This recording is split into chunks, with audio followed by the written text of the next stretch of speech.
That's a good call. And it doesn't happen because of expansion. So I know. Audio sign. Heads up. Even when Audio it does sign. happen, you know, Seahawks, they're like, preseason openers. you can't really hear anything. You can't really participate. Big time. That means falls. That's always my first sign. I'm a little rusty. I'm like, I don't even know. What's my name? Who I am? I don't Whatever. pay anyway. I feel like I need a cowbell or something. Okay, everybody. It is a little after 6 o'clock. Sorry to break up the conversations, but we're trying to do what we gotta do and get out of here, right? My name's Tiara Darnell. I'm still the chair. You guys didn't have a coup or something while I was gone. Yeah, I appreciate you stepping in, and Al's not here, but I'm glad to be back. I believe that I should say I don't have any more conflicts of interest. I don't work for the city of Portland anymore, so that's out of the way. Do you want to start here and introduce yourself? Yes, I'm Laura Vega, and my conflicts of interest are I own the company Green State of Mind in Portland and GSOM in Portland, which is a consulting agency, so I work with cannabis in the cannabis industry all the time. I am Stephanie Neal, the Compliance and Sustainability Manager at Oregon's Finance, and I have no new conflicts of interest. I'm John Monteleone, Fidus Family Farms, Fidus PDX, a vertical operation here in the city of Portland. Pretty much a welcome conflict. Nate Werner, I'm a compliance specialist in the city of Portland's cannabis program. Tim Zimmerman. I own Lovely Indoor Cultivation Systems here in the city of Portland. Catherine Quinac with Prosper Portland. Allie King, I'm a field representative for Congressman Al Buenauer. And who do we have on the phone? Dr. Nicole Bowles, Oregon Health and Science University. No conflict. Arania Brown, admin coordinator for the cannabis program. Kimia Ryoka, policy coordinator for the City of Portland Cannabis Program. Dr. Rachel Knox, the chair of Oregon Cannabis Commission and founder of medical clinics here in Portland. Members of the public, thank you for joining us. And if you would like to introduce yourselves too, please. Good evening. My name is Anthony. I'm a citizen. Thank you. I'm Katie Lister. I work for the Portland Clean Energy Fund. I'm also a citizen. All right. Nice to meet you. Thank you. So, approving July meeting? Yes. I approve.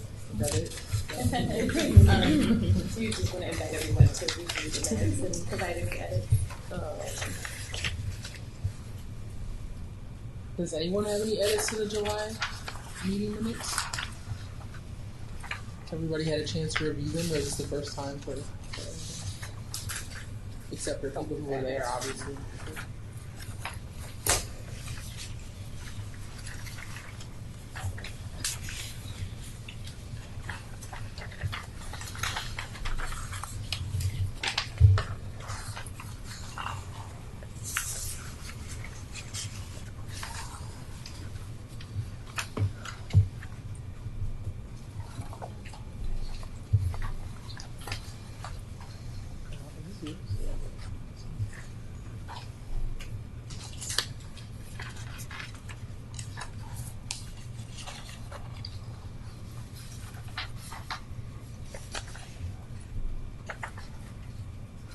Was the meeting that Winter was in, was that June?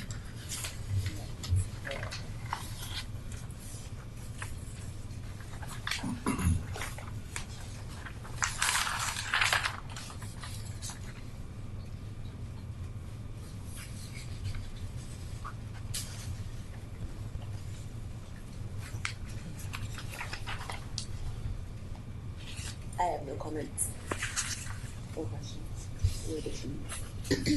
Okay.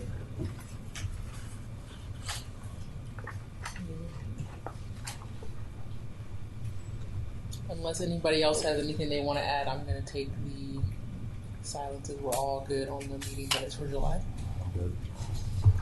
Dr. Bowles? No comment. It's good. Minutes are approved.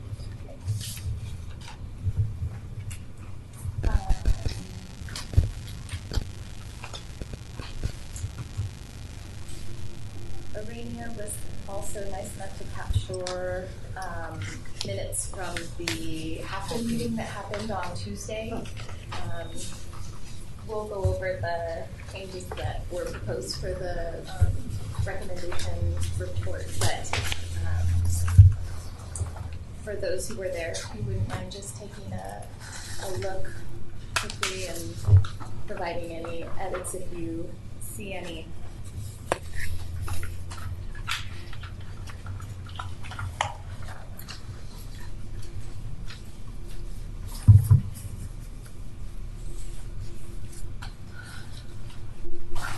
There should probably be a BE, which we will discuss in the first bullet point from the first page. Thank you.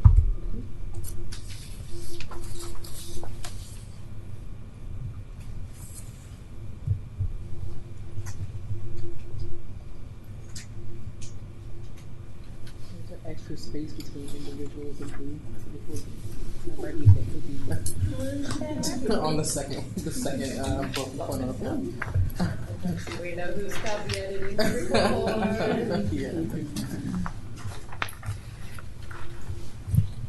And the font is inconsistent on the third one under that too.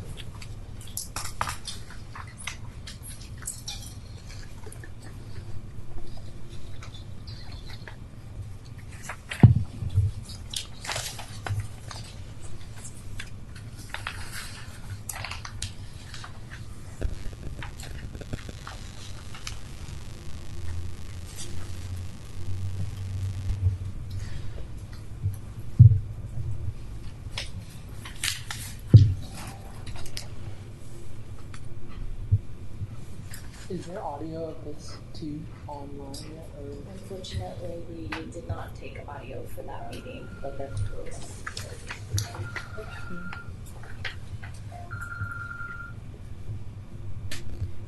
Is everyone good with these meeting minute notes?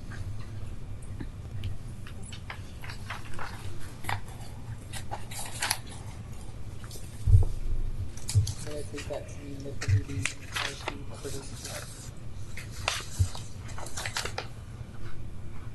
I'm just trying to remember the table on the second page. Was this something that was this just kind of a way how you all were trying to sort the information, or I'm just trying to? That was my way of laying it out. Yep. For myself. Okay. So it's sort of like the cannabis program is a why, how it's being addressed in the cannabis program, how the city addresses it, and how the state is addressing it. Okay, so laying out those three layers, okay. But not necessarily having a layer for the federal, because I think that was a discussion of like, do we talk about all of those different layers of policy? Oh, yes. I think for context, it was more for context.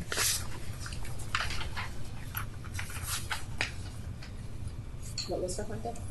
I think we had talked about like having the different like having that be more context rather than like how we're going to like what we're going to do about it. Like there's an advocacy agenda, but right. But laying out that context in terms of like what would is there an advocacy agenda in what way? And I'm it just was trying to refresh definitely my mind. captured in the edits to the document, so it's just for the minutes. We want to make sure that we capture that piece.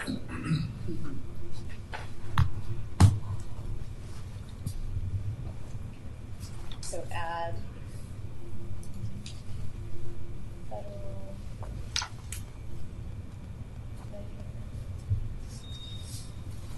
context. Yeah.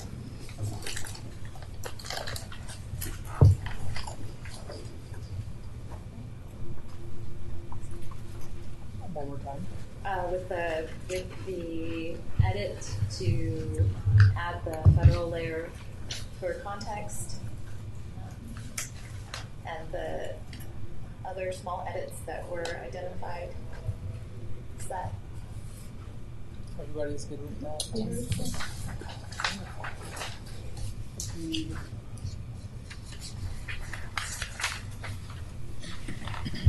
Oh, we're ready with that? Huh? I think you did. I don't know. I might have taken something that was yours. Are you?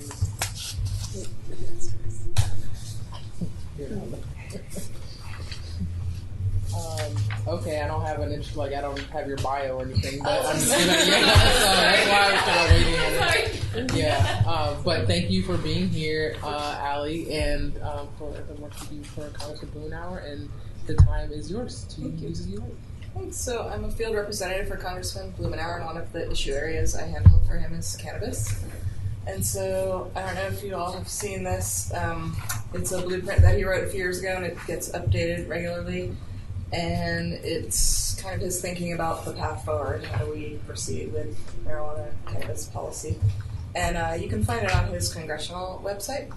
And so I wrote a statement today, and I'll just read it to you, and it just kind of talks about his priorities and the bills that have passed the House and just kind of where we're at right now federally. So less than a year into Democratic control of the House, we are seeing Congressman Blumenauer's blueprint in action. 4 House committees have held hearings on cannabis issues, access to financial services, veterans, healthcare, racial disparities in enforcement of our national cannabis laws, and issues relating to small cannabis businesses. 1 bill has passed out of committee by a bipartisan vote, and 2 major cannabis appropriations amendments passed the House. Importantly, Chairman Nadler, chairman of the powerful House Judiciary Committee, introduced the Marijuana Opportunity Reinvestment and Expungement Act, which Earl co-wrote. Over the last decade, Earl has worked to build understanding and consensus on the need for reform. He has organized a bipartisan coalition in Congress to support his efforts. The public is now demanding action. So I'm going to talk a little bit about some progress, some detail. On February 13th, the House Financial Services Subcommittee on Consumer Protection and Financial Institutions held a hearing on cannabis banking. And on March 27th, the committee passed the SAFE Banking Act by a 45-15 vote, with 11 Republicans voting yes. The House will likely vote on the bill in the next few months. On April 30th, the House Veterans Affairs Subcommittee on Health held a hearing on 3 cannabis bills: VA Medicinal Cannabis Research Act, Veterans Equal Access Act, and Veterans Cannabis Use for Safe Healing Act. And you can ask me if you want the bill numbers. I can give them to you, and I can also give you this statement. So fantastic. Yeah, so you don't have to write all this down. Yeah. On June 19th, the House Small Business Committee held a hearing on opportunities the legitimate cannabis industry presents for small businesses in states with legal cannabis, as well as entrepreneurs from traditionally underserved communities. On June 20th, the House Veterans Affairs Committee held a legislative hearing on the VA Survey of Cannabis Use Act, bill to provide cannabis training for VA health providers, VA Medicinal Cannabis Research Act, and the Veterans Equal Access Act. On June 20th, the House passed the Blumenauer-McClintock-Norton Amendment to the fiscal year 2020 appropriations bill to restrict the Department of Justice from interfering with state adult use programs by a 267 to 165 vote. And that's huge. It's a huge victory. The House also passed an amendment that prohibits the Department of Justice from interfering with tribal cannabis programs by voice vote.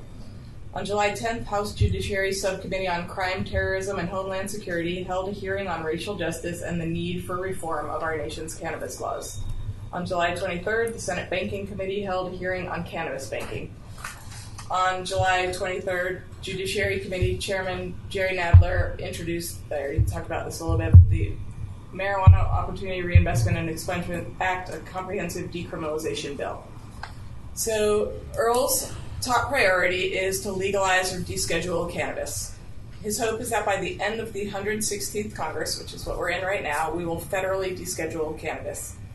Similar to the end of alcohol prohibition, state and local cannabis laws would not be affected. These 4 bills are examples of comprehensive legislation to deschedule cannabis on the federal level, leaving the brunt of cannabis regulation to the states. Marijuana Revenue and Regulation Act would federally legalize, regulate, and tax cannabis similar to the treatment of alcohol. States would still be able to regulate cannabis within their borders. Marijuana Freedom and Opportunity Act would, 1, decriminalize cannabis by removing it from the list of scheduled substances under the U.S. Controlled Substances Act of 1970, 2, protect children from cannabis advertising by maintaining the Department of Treasury's authority to regulate cannabis advertising in the same way it does tobacco advertising to ensure that cannabis businesses aren't allowed to target children in their advertisements. And 3, incentivize record sealing and expungement programs by creating a grant program to encourage state and local governments to administer, adopt, or enhance expungement or sealing programs for cannabis possession convictions. Ending Federal Marijuana Prohibition Act would take cannabis off the federal controlled substances list and remove criminal penalties for importing, exporting, manufacturing, distributing, or possessing cannabis with the intent to distribute. This would put states in full control of cannabis policy and regulation within their borders. Marijuana Justice Act would 1, remove cannabis from the U.S. Controlled Substances Act, thereby ending the federal criminalization of cannabis. 2, incentivize states to mitigate existing and ongoing racial disparities in state-level cannabis arrests. 3, expunge federal convictions specific to cannabis possession. 4, allow individuals currently serving time in federal prison for cannabis-related violations to petition the court for resentencing. And 5, create a community reinvestment fund to invest in communities most impacted by the failed war on drugs. So that is kind of where we're at right now. A lot of stuff is waiting for the Senate. But I think there are more politicians now in favor of decriminalizing than ever before. So Earl is pretty hopeful. And you never know what's going to happen really in this political game. It could happen. Somebody important could decide tomorrow to move everything through, and it could happen, or they could stall it. So it's kind of a tricky thing. And if it's easier, I can email you this, so that you can just copy it into your notes if you want. Yeah. Okay. Does anyone have any thoughts or questions or anything? I wanted to give everyone my email address so that if you ever have issues that the congressman can help you with, or that you just want him to know about or discuss, you can email me. So it's Ali, Ali.King, King, at mail.house.gov. And I send out, I keep a list of cannabis stakeholders in the state, and sometimes when there's news, send out reports. So if you want to be on that list, just email me and I'll put you on it. What's the list again? It's like a cannabis stakeholders list that I serve. Yeah. It's just really I email people updates when something happens, and also it goes the other way. People can email me, and if you have any events or things you want him to speak at or think he should know about, then keep me in the loop on that, and I will let him know. But he's worked, for years for this cause, and he's really passionate about it. And the roadmap is on, or the... Yeah, it's on our website. Okay. Download it from there. I guess I sort of have a question. It's more of a thought cloud in my head.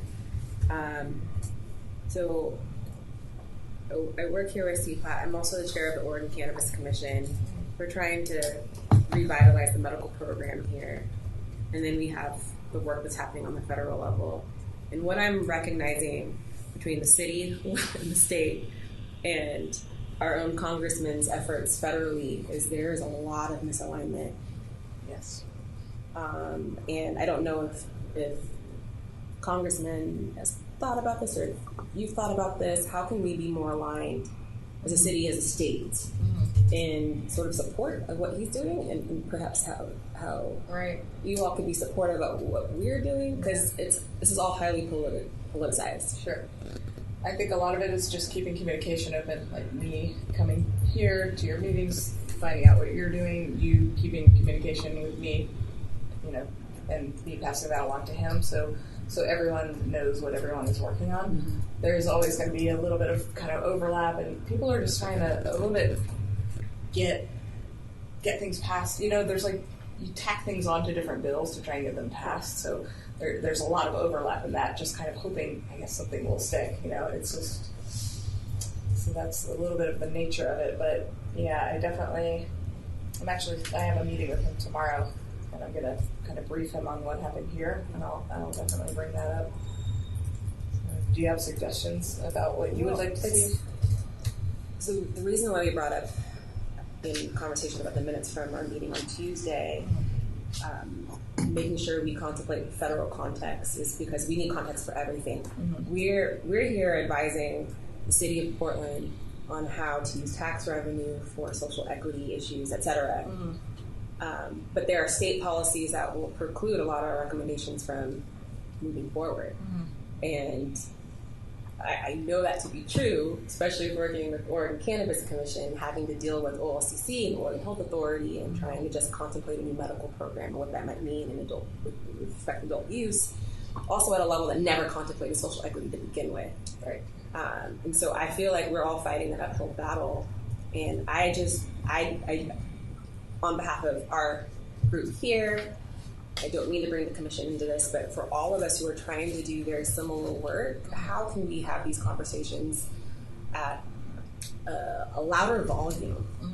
To me, it just feels like the issues that we're trying to tease apart here are falling on deaf ears. I think the city of Portland is unique in this state in trying to have these conversations and ensure that we're doing something about social justice and social equity and community restoration. But it doesn't exist at the state level. Right. So at the state level, if nobody's talking about it, then how can we be as impactful as we want to be at a city level? And so how can we already answered really, but my question would be, how do we ensure collaboration so that we are louder together? Right. Well, do you think it would be beneficial? He often does roundtables. Do you think it would be beneficial for me to set up a roundtable with kind of the key players in each area and just everyone talk about what's going on? I think that would be great, but I also recall that the last time I went to one of his public events, I think it might have been last summer actually, and I think that he did it at, I don't know what that venue was, like the old church or something, over here downtown. I can't remember who was with him. It might have been Bob and Singh from Oregon. I forgot what it is, Oregon Justice. Whatever. But I was struck by the fact that there wasn't much racial well, actually, I'm not because of Portland, but there wasn't much racial diversity in the room. But also, I think there's a lot of people that I feel like I don't know if the congressman has heard from, and I don't know if they feel that maybe those particular places aren't approachable or he's not approachable. But I mean, this is something that we've talked about even with the areas where there's a lack of representation, whether it's veteran or I forgot all the other areas where we've said that there's people missing from our group. Their perspectives are missing from our group, but I think that the roundtable is important, but also there needs to be some way that he's also hearing from other people in the community who wouldn't necessarily come out to an event like that. Right. Yeah. Okay. I'll note that. I know that he has talked about doing some kind of public forum where in January when records are able to be expunged, so he would have people there explaining how that happens and helping people do it, like stations set up where people could get help and counsel and how to expunge their records. Yeah, I just think, the expungement is a critical piece, but there's also just other areas, and I think this is just something that's like fresh in my mind, having talked to Dr. Knox about it recently. There's so many other ways besides record expunge and workforce development that this money from tax revenue from cannabis could be going to restore the communities in the areas where there's just been a degradation and breakdown of resources for decades, even prior to the war on drugs. So so I think that's there's just so much nuance. Right. Yeah. I'll definitely mention that to him and see if he can come up with any ideas on how we can kind of connect with people that we need to be connecting with. And if you feel free to contact me if you think of anything specific or if you kind of want to see him doing something specific. Let me know, because that's. But you're saying that the roundtable, if you did it, would be sometime around January. You think that there's going to be something happening? No, not necessarily. Oh, we could do it in the fall. Okay. We could do it as early as September, October. And it doesn't necessarily have to be a public forum. Sometimes he does, like today we did a gun violence roundtable and it was private, but he invited, key players that are working with that forum. So, So it doesn't have to be a big open thing, but we could specifically invite people that should be there. Okay. Yeah, I'll definitely think on that, and I'll send you an email with some ideas. Thanks. I was just curious. I have no idea if you can answer this question or not because things are really fast moving. But there's the banking bill, there's the veterans bill. I don't know if I'm missing. I'm just like these are the categories of issues. I'm just curious if like on that sort of list of bills that are moving now, like where y'all think there is like a greater likelihood that the Senate will actually like hear the bill, or do you, like is there any feeling that like we think there might be an opening on the veterans issue, there might be an opening on the banking issue, or is it like we're not seeing, just honestly, like we're not getting enough traction, or I don't know how much you can say that right now. I know it changes all the time. It's really, it's hard to know because it kind of, once it passes through the House, it's really... It just depends on what it's hands. There's a lot of public pressure, which is good. Mm-hmm. And I think something like 67% of people believe that it should be legalized in some form. So politicians have to listen to that, especially heading into an election season. And so it's possible that it would make the people who have been kind of dragging their feet on it look good if they pass it through. So something could happen very quickly. Mm-hmm. It's possible. We just don't know, especially as we get closer to the election. It could be used kind of as a tool. It could be either way, though. Yeah, it could be. But he's fairly optimistic. I mean, he is a little bit by nature, but you just don't know. He can't make any promises. He's just doing whatever he can on his end. But a lot of stuff is just kind of jammed up and stopped. Yeah.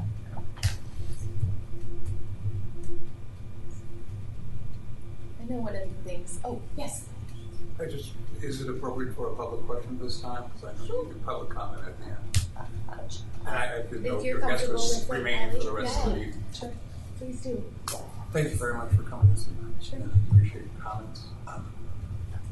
And I'm interested in knowing if Congressman Blumenauer endorses the current form language of the Oregon Clean Air Act. That I don't know. It is not in my wheelhouse, but I can find out for you. And if you want to email me, I can get you in touch with somebody who can answer that for you. Thank you. Yeah. Did you write down my address? I'm sorry? Did you write down my email address? I'll do it. Thank you. Okay.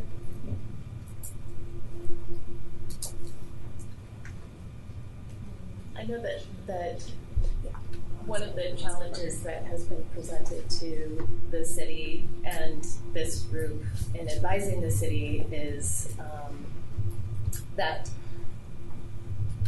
although community reinvestment was identified in use of local tax revenue, it really wasn't clearly defined and prioritized as this group thinks it should have been. And the effects of the ways in which and the drivers for the policies that were created and the regulations that were created when the state legalized recreational use and sale have really led to kind of a recreation of the status quo and really have not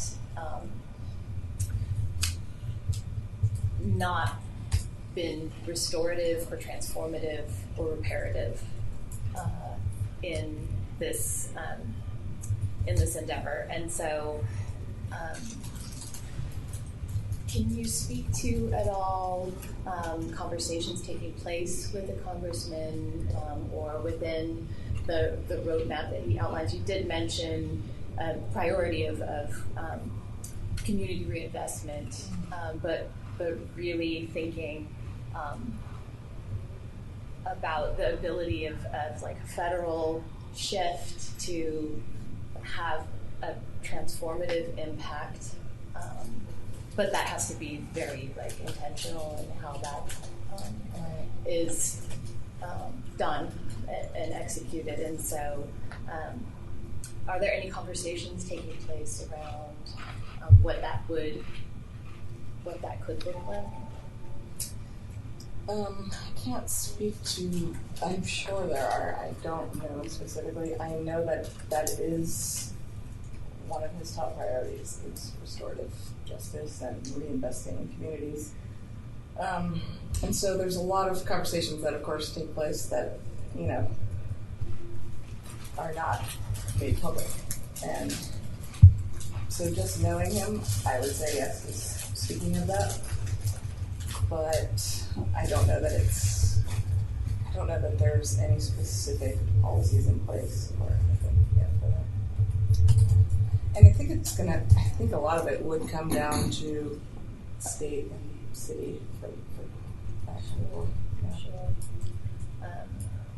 I did hear you address ways to incentivize states to do that and do those sorts of things, but yeah, we have to be careful with that, because if you allow states to do that, then we're going to have, it's not going to be fair representation. There are going to be some states that do, some states that don't, just like now we have some states that legalize, some states that haven't. It kind of depends on what they can get passed at the federal level. Yeah, so but we know what happens when we're not specific. Yeah. Right. No, I know. We live in it. And there's a little concern that in an effort to possibly pass some things through to maybe gain favor before the election, things are going to be done not in the right way by people who have not been working on this for decades. That just makes it hard to change later. Yeah. No, it's a big concern of his that all of the work that he's done and things that people have put in place are going to be just ignored, and it's going to happen, but it's going to happen in the wrong way. So that is, again, we don't know, but it is a possibility. We saw that happen at the state level in Oregon, too, you know, so I think it's I have two questions. First, piggybacking off of that, how do these bills or acts compare to the state's act? How do they compare? I know there's issues with the States Act right now because it really doesn't have a solution for social justice and community restoration, but it seems to be very popular. All right, there's a lot of different layers in all of these bills. I actually have something that I can send to you. This is really just Blue and Hour specific, but it's a little bit of the sort of the content of the bills that he's sponsoring and co-sponsoring, so you can read a little bit about them. And I can give you the numbers too of these bills, so you can look up all the details. I just kind of wrote like a general summary of them. But there's many layers to all of them. Just the States Act has been talked about a lot. Yeah. But the other question was, how are patient protections being contemplated once we legalize federally and schedule? Will there be protection for patients to travel across state lines with their medicine? I know reciprocity would be a state versus state with state decision, but yeah, I have heard him talk about that, so I do think that is in the works. I mean, that's definitely an important thing that has to happen once we proceed with all of this. But again, sorry, I don't know specifically, but I do know that I've heard him speak of that. So there's a lot. I'm sorry, I can't be more specific on stuff. There's just kind of a lot going on and a lot of things that he's talked about with different people and that are just getting put into place. So. But if you have specific questions like that and you email them to me, then I can ask him directly and find out. So, because I don't want to say anything that I'm not 100% on, because I don't want to mislead anyone. So. I think another one of the things that you guys identified in this process of starting to pull together a policy report for the city has been around the disjointed and siloed nature of legalization in Oregon, and to steal words from you, the policy ecosystem and the need for it to be moving legalization forward in concert with each other. So, you know, at the federal level, I guess my hope would be that conversations would be moving forward across, you know, all of the regulatory bodies around how does this touch your work, EPA, you know, other Department of Energy and other agencies, as you know, as conversations evolve, because it's something that has been an uphill battle and will continue to be for us here in Oregon, and specifically in Portland because of the kind of disconnected and kind of patchwork implementation that took place very rapidly. Right. That's what we're hoping to avoid at the federal level, but sure. Well, if I can comment, one thing that's good about just focusing on descheduling is that you're not going to have all the same problems as we do statewide because there's not as much regulation. So they're not creating a new regulatory body. They're not creating regulations for businesses. They're just saying the federal government's going to stay out of it. At least that's what I heard from all the ones that she mentioned that are kind of on the House floor, approved, going through the system. They're all just kind of saying, let's not have this disjointed, unjust system where the federal government is not able to do its job and also doesn't know what it's doing. And so you're wasting money, you're wasting resources, and just have the federal government say, we're done saying it's federal or state, we're just going to say it's state, you guys deal with it. And so that's good in the sense that what they're really doing is staying out of it by descheduling. And I think what the concerns are at the federal level, at least that I've heard, are that maybe they won't just deschedule and it'll be a regulated market federally, which I think a lot of people have fears about, because what does that really look like at a federal level? I mean, is that pharmaceutical? Is that everyday businesses? What happens to the state systems that were created? Are they then null and void? So I think that's probably what the fear is that if it's not just a descheduling, we're talking about a federally regulated market, which is bigger and scarier for businesses in states that already have a market. So, you know, it's a fine line, and I hope it doesn't go that way. It sounds like it's kind of up in the air, and with our president, who knows? But I think, you know, I'm really excited to hear that descheduling is on the table and that people are seriously discussing it, because it'll solve a lot of problems that people are going through. It is a lot of people that are working in federally, it is their number one priority. That's great. Thank you for all your work. It's hard. I think there are too many big money and political juggernauts involved in the cannabis industry to reschedule. At least they're still on the sidelines. That would be against for now. best interests. For now, they're still just looking.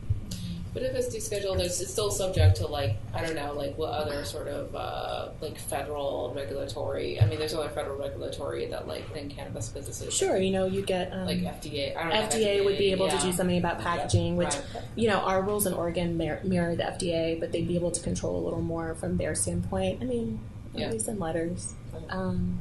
I think there would probably still be some, you know, involvement of the environmental protection. And, I mean, you'd still have some of those issues, but I don't think, I mean, that would take years. They'd have to develop a system. How are they going to communicate? They have so much more on their plates already. I mean, government systems are overtaxed as they are.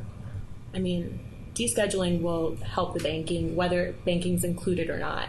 I mean, descheduling will allow people to bank. It'll allow people to cross state lines. It'll allow you to move through states, even if it's illegal in those states.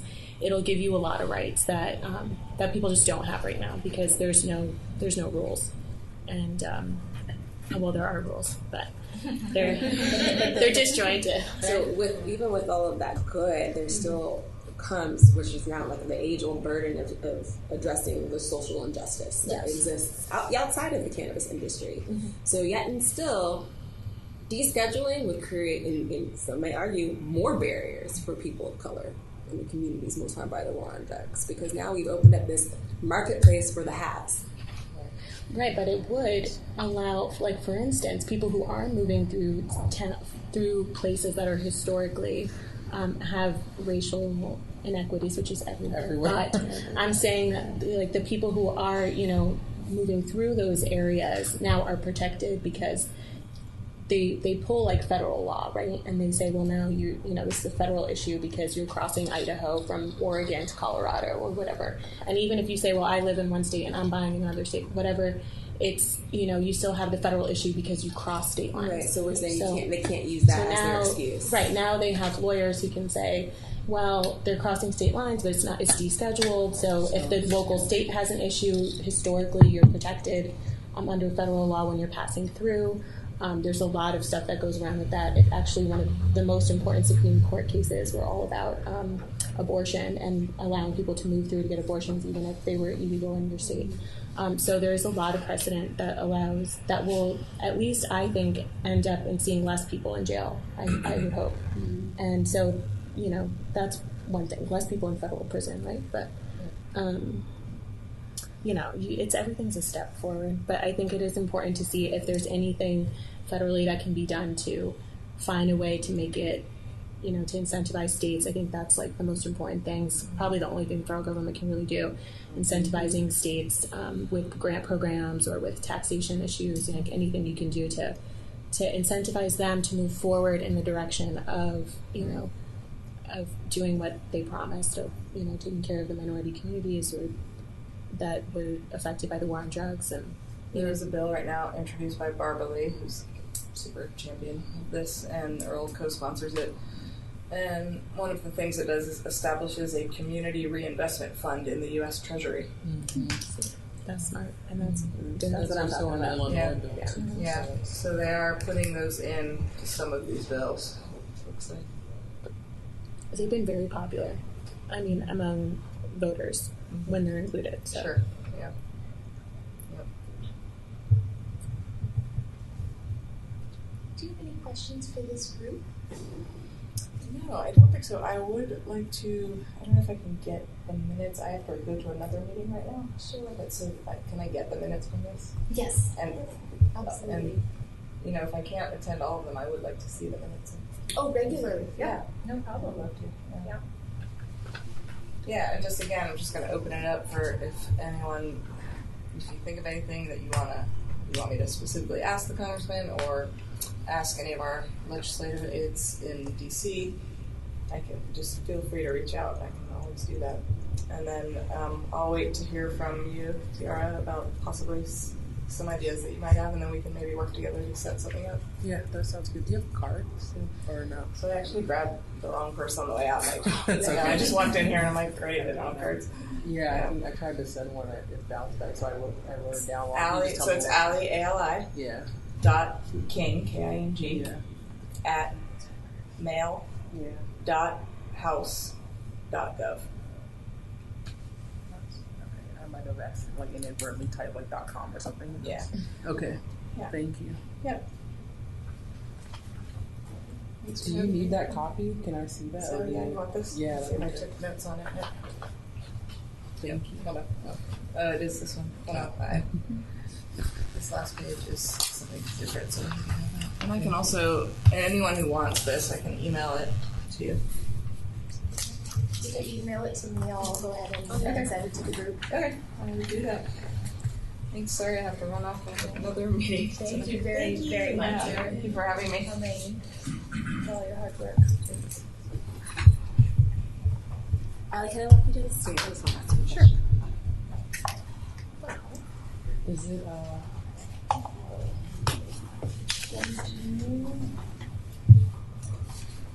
so we're do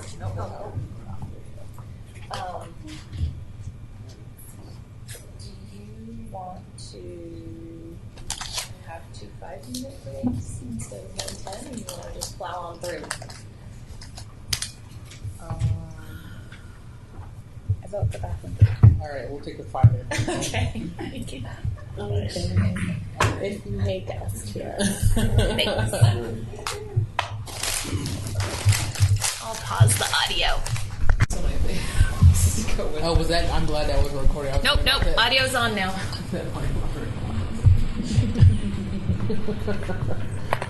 All right, welcome back, everybody. Work session review. Are we talking about this draft here? Yes. This thick draft. It's double-sided. Yes. Yes. I know. So, if you've had a chance to look at it at all, you'll notice that it is very rough, and it's really, I've just been pulling everything you guys have been emailing me and putting it in there as a placeholder, and then thinning. It's so rough that we turned into the policy overnight team. That's It's true. like the best thing of all. You're like, oh man, I'm gonna be here all night type Yeah. thing, and there you go. Nice, that's awesome. Nice catch. You know what was happening. Yeah. You're working hard, Kimmy. We hear it. My kids are at a very dramatic age in their development, and this morning I said, tonight's my late meeting, and both of them burst into tears for no reason. I see them all the time, right? They're just like, no! Our kids, yeah. It We were was talking so, about and it's just this. funny because everything is very dramatic right now. So. But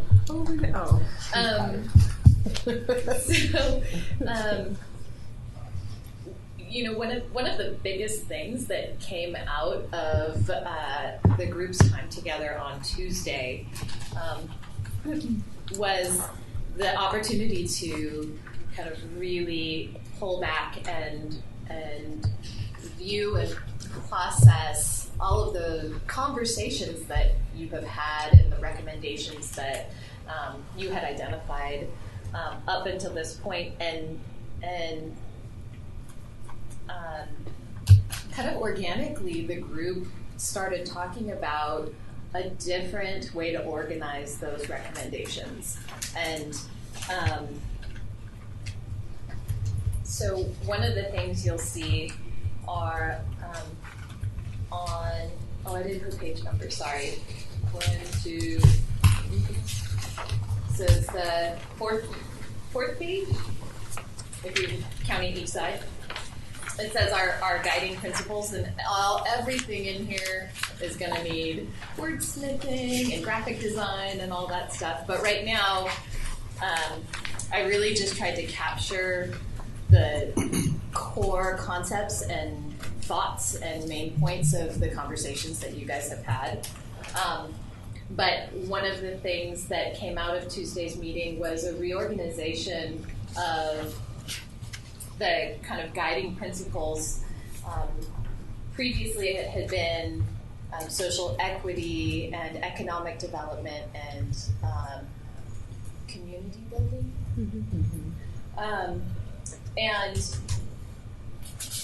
And the group really discussed and landed on a format that was rooted in social equity, research, competency, overall competency and sustainability as the kind of priority and guiding principles. And then from that, the group talked about, how should the recommendations that you've already worked on then be reorganized underneath those principles. And so what you'll see here is kind of the layout that you had discussed of having the overall recommendation with kind of a why this is important, why now, what's the problem, why does it need to change, statement underneath it. This first one is a very lengthy example, but ultimately there will be a slightly more succinct statement, and then underneath that, really breaking it out to, how can that recommendation be interpreted at the programmatic level, at the city policy level, at the state level and federal level, or what are not only how that could be interpreted, but what are the barriers currently to addressing that change or making that change.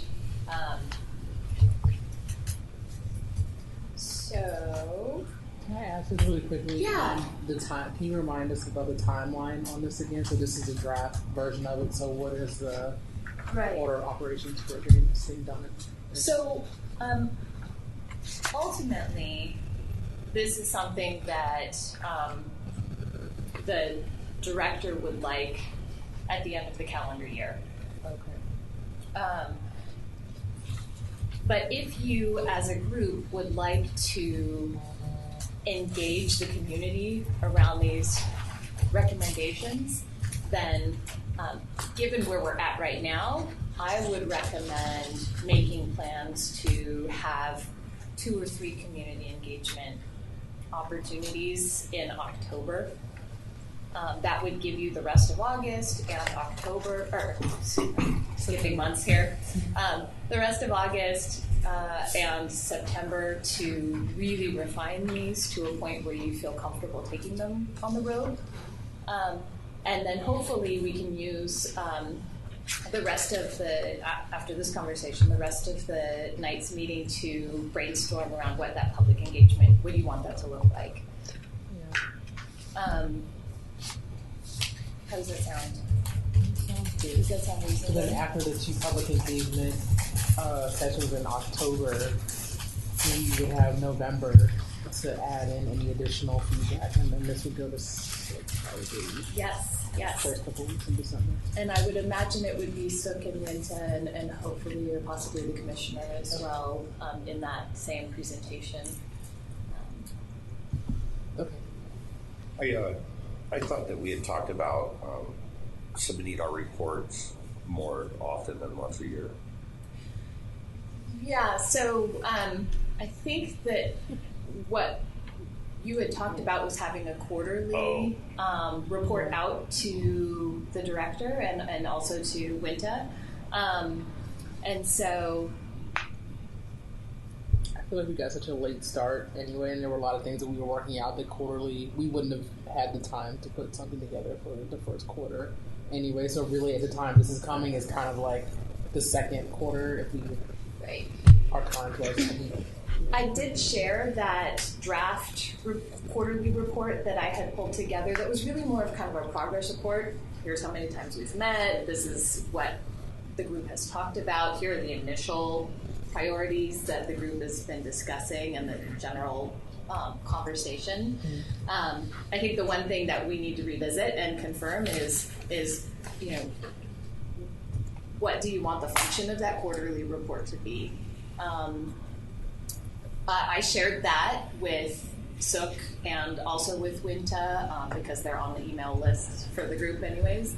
And they both found it really valuable. So I don't know if you want something like that, kind of a pared down version to be, like a paper version, to be paired with a quarterly invite of Sook and Winta to the group and have those sorts of check-ins.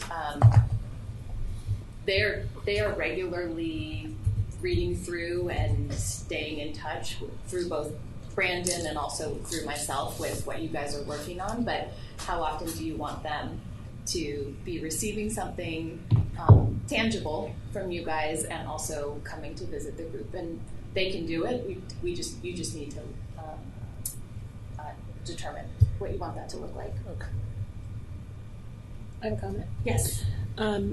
I think there's a lot here, right? There's a lot that we're discussing. So quarterly would be really difficult with all of this information. We have to start from somewhere, right? We have to kind of like have a baseline where we're starting from because this is a 2-year minimum employment rate. So we get all this information out there, and then I could see quarterly reports being useful as things are changing or as we need things to be more specific, as we see movements being made on our initial recommendations or not being made. And then I think quarterly reports can be probably more impactful because we're specifically asking for things or saying, hey, in recommendation 6, we haven't seen any movement. What's going on? Here's what we think should happen by the next quarter. And so we could be a little more aggressive in trying to get things done from our end. But for now, I don't see how we could, we couldn't. This is a lot. It's a lot. Yeah. I mean, and it's all necessary and it's all super important. So yeah, and I like the idea of progress report. It's being different than a quarterly report even. It'd be great to have it both ways, right? It would be great to have it both ways, but I think in general it's easy to sort of summarize what we're doing. Maybe that would be sufficient for now. Yeah, I was thinking but kind of this is just the a end prod. So we're ending Q3 exactly right now, right? So a progress report might be appropriate, but yeah, we need the grace. Yeah. Yes. To get through this. So, what I could do is send you guys a version of like a pared down progress report for third quarter, the work that you guys have done, and send it out to you guys, see if that kind of aligns with what you were thinking, and then absolutely, I think it should be, beyond this first year where you're kind of launching CPOT. CPOT, the first year of CPOT, the real first year of CPOT, never got to the point of making a final recommendation at the end of the year. So this really is, you guys are really truly doing this for the first time for the Bureau. And that's really exciting, and I think that it makes sense to launch this set of recommendations and then have the two-way expectation of reporting out, and also having the expectation that the program and WINTA are reporting back to you guys about any progress or changes that have been activated or made along the way on the recommendations. Does that sound? Okay. All right. So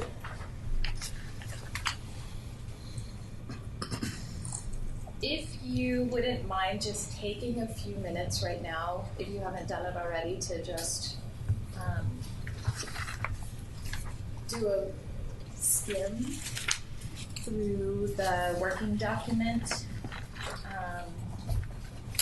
And if anything kind of glaring as far as the flow or the format or the general content is jumping out at you,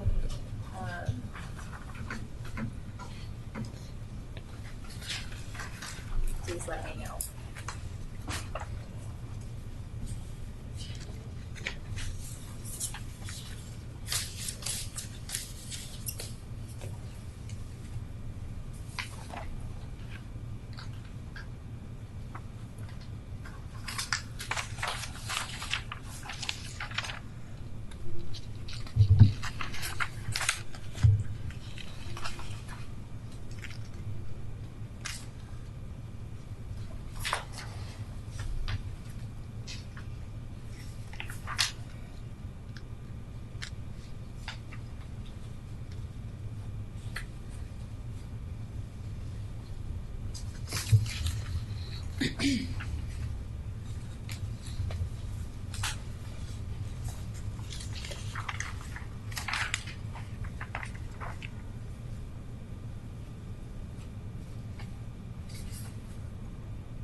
For 7 meetings, we've made some progress.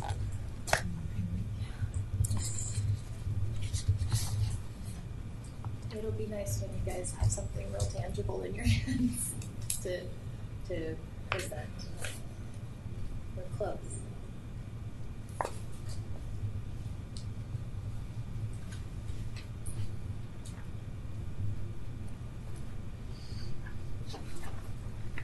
Let me know when you guys are ready to talk about homework.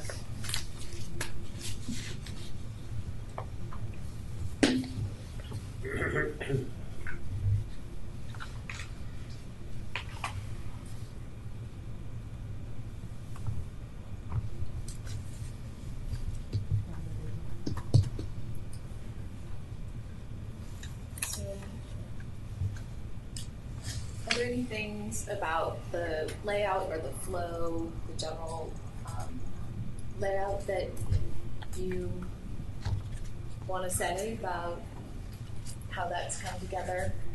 I'm wondering if, I mean, the third page, the Portland, Oregon need a cohesive strategy and plan for cannabis. I feel like that fits more in the executive statement. I mean, yeah, cannabis should be descheduled, but I'm not sure that's like captures the entire synthesis of what we're talking about here. So I'm wondering if that like these two paragraphs go more towards in like a policy context section, which I think we talked about last time, but it's not here, and we probably need to think about like how we set context in this document and laying out the barriers at different policy levels. But kind of like the thing that really jumps out at me. Okay, so I moving agree. that.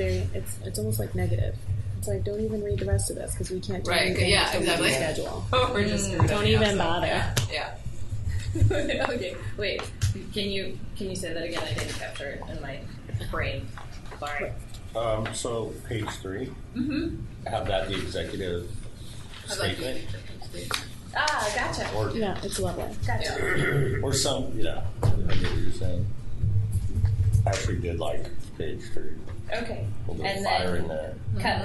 cut the content under the executive statement first. Yeah, I mean that might go into a policy, Yeah, I don't think A it's clear context, from the document sort of. entirely, but I do agree that having that up front is kind of like Gotcha. Yeah. Yeah. Whatever. Let's go to Washington. I may have been in a dark space. Understandable. Yeah, overnight work. I was thinking too that it might be nice for the people who won't sit and read this entire thing all the way through, but like for instance, I don't know what page this is, but the social equity page, it's like 2, 3, 4, like the very last sentence. Therefore, we strongly recommend.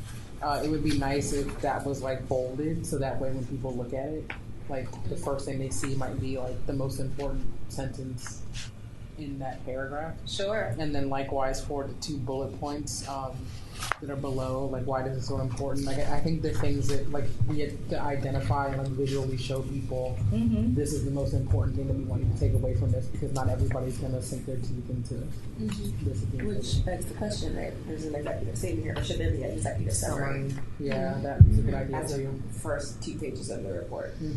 So people dig into the report after that. I mean, I kind of They'll be encouraged to do that. Yeah. But at least. I saw each of these 4 areas, I think when we had talked about it, as having like one sentence that is like the bold, that are like the speaking points, so that like if we're gonna go and talk to anybody like, oh, what is CPOT sort of like recommending, what are we working on, here are the 4 areas, A, social equity, research, and like here's what we mean by that, and so just, like, further that's distill what's underneath those. Yeah, I think there's just one sentence for each. Guiding principles, like really, like you were saying, sound like a really tight soundbite kind of. But wouldn't that also be like the executive summary? Yeah. Same thing. Yeah, sure. Yeah. I think there's a sense that's just like why and what needs to be done, and that can get captured in like a summary. Mm-hmm. I mean, I have seen reports solely have an executive summary and no executive statement. I feel like it could be just an executive summary at the start of the report. Mm-hmm. Yep. Yeah, I mean, this section that Catherine was talking about, the Portland Organizational Cohesive Strategy, could totally start out the executive summary, not be on its own executive statements. Okay. Personally, I just need more time to like sit with this. For sure. I just wanted to focus on like one section and see what popped, off of my head. I have one question. Yeah. So when you have it broken down, you have, the program, city, state, federal. How do you envision that? Because I see the program, right, what the program's going to do, but why is the city, state, and federal? So is that just when Portland's like making recommendations? Or? No, this is to set the context, right? Because it's one thing for us to come up with a bunch of ideas. It's a whole other thing to see those ideas in the context of the equity program, the city's ballot measure, the state's bill, and then. So these are directives, basically, what we want to see done. Action items. Action barriers, right? Because there's statutes that would preclude us from. Great idea. How is that going to be facilitated? Sure. Right? Yeah, I saw a bunch of that in there. So it would be like identifying barriers at each of those levels and then providing solutions. Maybe we break up when we write why is this important and what we can do about it. Maybe we can break that up. Because, I had no idea what I was getting into once I come to the program, city, state, federal. Because there's no, just kind of, you just jump into that. So maybe if there's some kind of other title, barriers to what we can do about it, or because maybe it should be why it's important, and then what we can do about it, and then barriers to what we can do about it, or said nicely. I agree with that, and I would do barriers right next to what we can do about it. Right, so and then barriers identified, and immediately what we can do about the barriers. Right. So then we're really So then that's even an extra one that I wasn't. Yeah, I'm kind of wondering. I mean, there are city, state, and federal barriers for all of the recommendations in this report. They might not exist. Some might have many, and some might have none. Right. And so I think we should put a lens to all of it. Yeah. So that we don't miss anything. We're doing our best not to miss anything. It's hard to see it all. So I guess I wonder if that's like an appendix or if that's like a separate section. Is that what we're talking? I mean, we're talking about it's like an analysis. I was saying maybe a heading, so that at least we know what's what. Because right now it's just why and what we can do. Which this is probably just editing, right? Like once we edit, it'll be why and then what we can do, and then it needs to be barriers to what we're proposing and how we can address those barriers, right? So that we're not just saying, oh well, we can't do it, so whatever.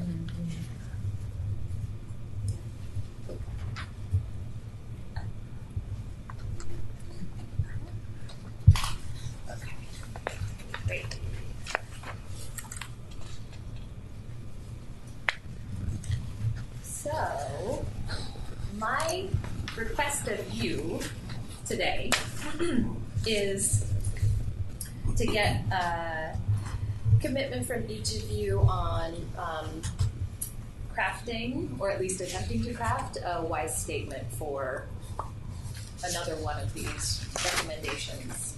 We took some time at the meeting on Tuesday to do a little bit of that, and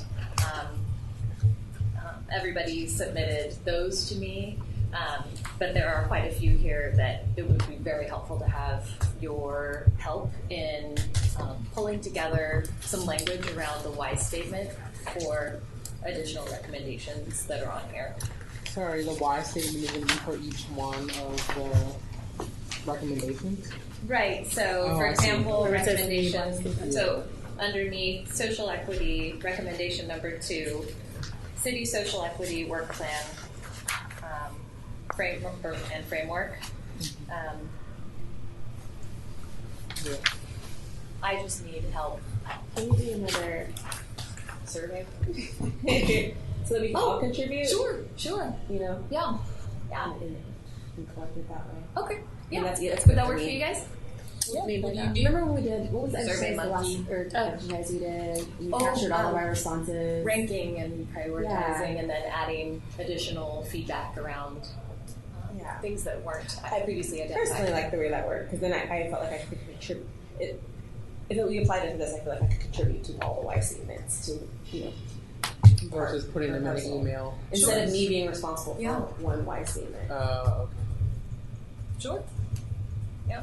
Would that work for? Well, then I have a question. What happens if no one contributes to one in particular? What if, They're all like, for Everybody instance, should contribute to all of them. you can't move forward to the Okay. next one. So you can, okay, because I can see someone being like, I have no idea. Together. Just wondering. just right, cuz. Like, I have no idea anything about this. Because that's a, You know.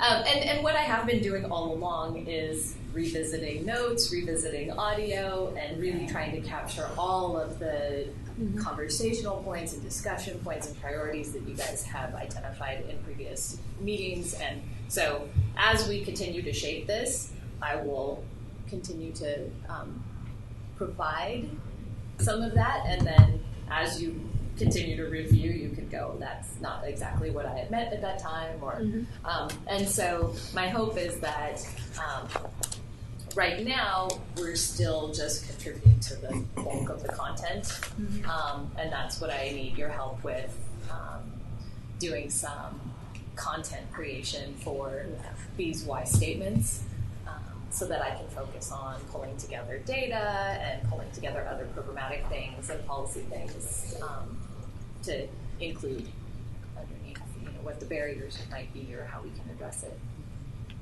So if everybody feels like another survey style opportunity or outreach would work for you, then I'll build something out like that, and everyone can contribite to it. So you How does the survey work again? I'm just, is that, because I remember you ranked the priorities, right? Wasn't that a ranking or choosing? yeah, the where you ones? can design them to be like a short answer or something like that. Instead of There were some that was like a little short Okay. answer, like, is there anything else you want to add? Yeah. You could like write stuff. I mean, I think it could work. As long as everyone participates, you're going to get a lot more content creation than the signing.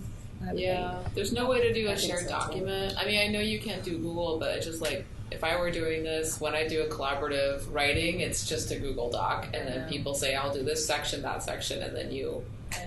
Well, what I like about this idea is that everyone can contribute meaningful ideas that they might have, and then if we can all see it before the next meeting, and maybe have notes about things that we know more about or have more comments on, or reactions to what other people wrote, then I think we'd get wide statements done, and we'd have a lot more material. If you than can just see what everybody else is writing, see, Right. like, okay, already 5 people contributed to this. I don't have Right. really anything to say here. That's fine. Right. But I just don't know how to So- do that logistically. Maybe we all Well, do a how survey. it works is right. We all think about the why statements and we make our contributions. It gets all collated somewhere, Yeah.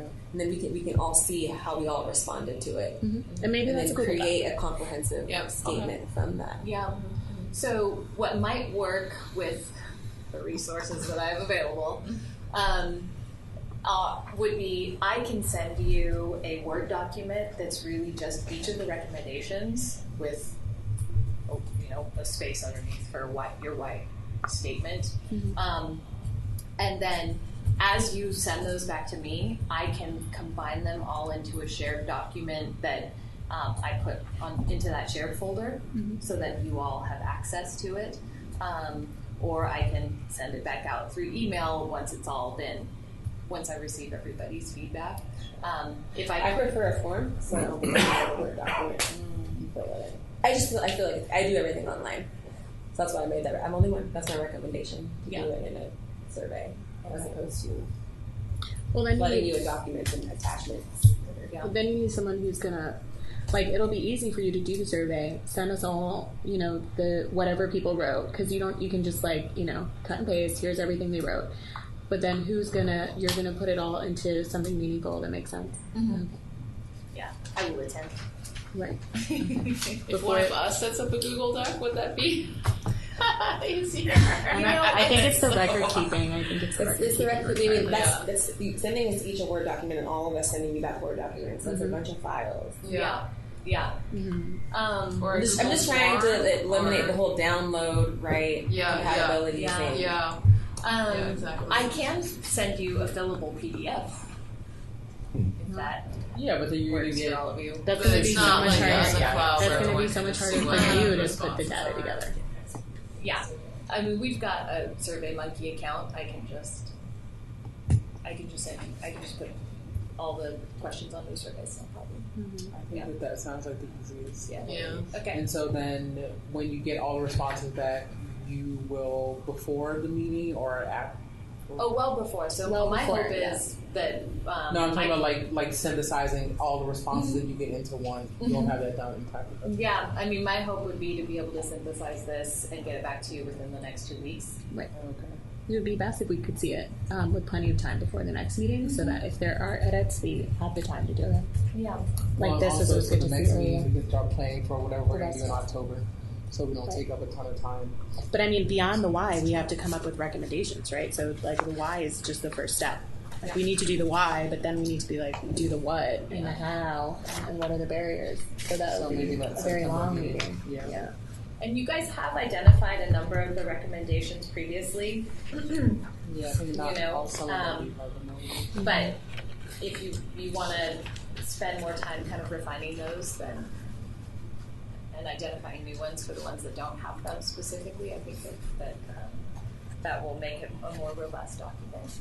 So then you would, if we just survey, let's say today's Thursday, so probably would have it, I would say, early next week. Is that? Yeah, I mean, I can create the survey is no problem. I can do that tomorrow and get that out to you guys and give you until the next Friday or next Thursday to provide your input, and then synthesize it over the next week, the following week, and get it back to you guys. If the deadline could be like Sunday at 11:59, that way we have like another weekend or something. And there to do it, that would be great. I need a cameo for the Oregon Cannabis Commission. I'm serious. What is going on? Yes. Oh my gosh, what's happening? Sounds like the Oregon Cannabis Commission needs a lot of things. More support. Yeah. One government issue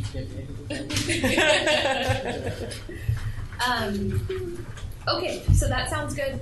Everybody on board with that? Yes. Okay.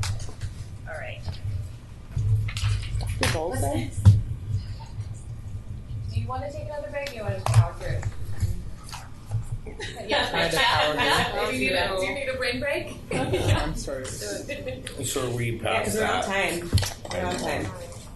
And we're on to final decision. We're on to the final piece right now. Yeah. Final decision Let's on power public through it. engagement. Or unless anyone objects. We have a request for a break. I want a break for a second. Hey, I'm down for either. But we can do 2 minutes. 2 minute break. Like, we can compromise. But You think this, 3 minutes, 4 minutes? If we say 2, it'll be 5. So, we have a 2-minute break. I'll do it 20. I'll just do you guys my It is 7:34 right now, so. Okay. Yeah. Okay. well, if we want to power through it, what time are we ending? Yeah, that's what I I'm have saying. a ride. I can tell my ride, so I'm not waiting here just because we ended early. Oh, There's that is things going on. I've been in this building since 6:40 in the morning. Alright, so. What is the last thing? Final decision on Okay, public so we're engagement going to strategies. 18. We're gonna go Yes. buy I like some that. chocolate around here. My hope was that we could spend some time brainstorming and I could get a better sense of what you want public engagement around these recommendations to look like so that I can start planning for it and ensuring that I can pull the resources I have another question. Are these recommendations still up for discussion, or we're done with the recommendations? This is what we're saying. I think until you guys reach a point where you are ready to do the public engagement, and even beyond that, those recommendations are malleable. Okay.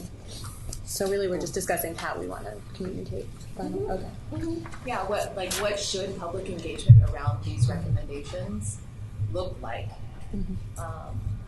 What do you want it to look like? Are we taking a break or no? I think we're not. I think we're just doing. Oh, great. Is there? I have something to throw out there. Yeah. So New Leaf is one thing that Jeanette wants to do this year is do like 3 or 4 sort of meetups. So for meetups for folks in, for entrepreneurs of color in the industry, but also like for folks who want to get into the industry. And so I can talk to her, but it might be maybe there's an opportunity to do kind of a collaboration there. And to maybe that could be a way for her to kick off, be like, hey, we're kicking this off, and I don't. It might be too much to do both at once, but I can kind of, since she has board members here, and maybe there could be I'm sure she. Yes. I feel like she'll say yes. Yeah, or she'll say yes too. Yeah. How does that sound to the rest of the group? I think that's the right thing to do. I think we need to reach out to the community. So the only way to do that is through other community groups. So New Leaf has a pretty good base, very intrinsically connected to the Minority Cannabis Council. Business Association. Business Association. Yeah. So that's Well, also I'm the only helpful. one on the Medical Cannabis Association. Jesse and Jeanette are both out. So that would be me. Okay. And we'd be happy to because collab too. Right, so that's a good collaboration as well. And then if there's other community groups that we know of, I think collabing with groups is good because we reach out to people who wouldn't ordinarily hear about it. Because people who are getting the emails from the city of Portland or who generally go to that website and look, then they're already going to have that information of when we have meetups. But the real problem is getting other people in the community knowledgeable that we exist and that we're here and that we want, to work with them. So. I mean, I'm offering Are there stuff, other but I organizations? haven't talked to Jeanette. I mean, I don't. So I think I might have Don't missed worry. something. So basically, she wants to have these meetups, and you're suggesting that might be. There might be a way to piggyback off of that. Yeah. I think something that's come up is just like folks wanting to get more information about the industry and just wanting to network within the industry and not knowing how to do that Without having to pay a fee for, to be part of the club, to network with. I mean, even if for nothing else, us being engaged is good, right? Yeah. So it'd be great for us to show up at a meetup, even if there wasn't a formal partnership or Just talking to other people. Us being there, Yeah, there's I was all going to say different there are levels of regular like ones that happen. Are there? Oh, okay. I would just say that already, but it's really like a small. Yeah, but how do we go to I would love to do stuff with other community groups that already exist. It's not community. I'm just talking about like other people like we're cannabis friends. You work in cannabis, I work in cannabis. Yeah. Come to my house and let's kick it. Like that's kind of what it is. So it's not a formal thing. But you and I, we know, right? We caught wind of several social equity events happening, and nobody knew about it. There was no crosstalk. Like Miss Oregon's event that was well done. It was well attended, but none of us were there. We learned about it. I showed up. Like the day before. You know what I mean? I worked my little tushy up to get around. Yeah. And then Ladies of Paradise had their event that nobody knew about. Well, and I would also, But my point is that we're not sharing. We're Yeah. not sharing information. But how do we share? That's the question. That's what we're answering right now, right? And as an advisory group that is serving the whole city, and I would encourage you to think about what do you want public engagement to look like beyond the industry or people interested in the industry. How we had talked about previously the possibility of hosting maybe the October meeting at the community center in North Portland, the Columbia. To see if more people show up. Just to hold this discussion or change the format slightly to be more of a community discussion. More of a but to, chill format than next door to Wheeler's office. You know? Yeah. Right. Kind of go out Right. to the community and. No, yeah, this is intimidating. I think not a lot of people just walk out. But I have quite a few all for it because I like do nothing but cannabis events. Okay. So you have the Oregon Cannabis Commission, you have the Oregon Cannabis Retailers Association, you have the Flight Lounge, Northwest Cannabis Club. Right. There are like those and the once a month Association of Cannabis Professionals. There are people who are out there and going to some of this, and I think one thing that is needs to communicate more together. Heck yeah. You know, I agree. We're talking about the coalition, creating a coalition on Tuesday. That sounds like a great stakeholders. idea. Oh, what's we that? talked about that. Yeah. We talked about creating what? Didn't we? Yeah. But like, I was getting it. Well, like, you know, I was like, I'm like, well, it needs to happen. because we're talking about all these. Yeah, I do remember this. I put it in here. You guys talked about it. Yeah, we did talk about coalition. So Max, those are exactly those organizations and probably more. What can we do? Can we? How You can we support that? Call it Ego Clash 2019. So we invite them to be You part of a know coalition. what I mean? Oh, they want They speakers. always want speakers. Oh my gosh! Every time when there was the new OLCC regulations that came out, they came and did 10 minutes, 15 minutes, and at the commune, light up after, if you went informal. For within the industry, and they're looking to have a bartender membership level as well. They're going to be releasing that. So like, they are really looking to expand a lot of the same things in education community as well. Oregon Cannabis Association. There's a new president. There's a new president. So, you know, there's also the opportunity to collaborate with one of the social equity grantees in hosting a CPOT conversation in their space and reaching out to community-based organizations and inviting them to engage in conversation around city policies. Everything community-based organizations. I mean, Well, a lot of the cannabis. I mean, it would be cool if they all got together, but so many of them have like their own agendas that have nothing to do with equity, whether it be social or any kind of. So that's more reason they need to come and show up. Well, and this kind of goes back to the point that I was making before when I was trying, you know, even though it was last minute, but it's like to get something together to be a part of the Cultivation Classic this past year. I think that there are events that happen that aren't necessarily like cannabis related, but there's an intersection there where we could piggyback onto that thing. Like, you know, for example, August 11th is a Sunday. There's an event that's happening called Illamit, and it's like a hip hop festival where the Portland Harbor Community Coalition that does work around a Superfund site that's up in North Portland is like coming together with Metro and like some other Black community members to do like a show featuring artists that have some sort of connection to the river and to the St. John's Bridge.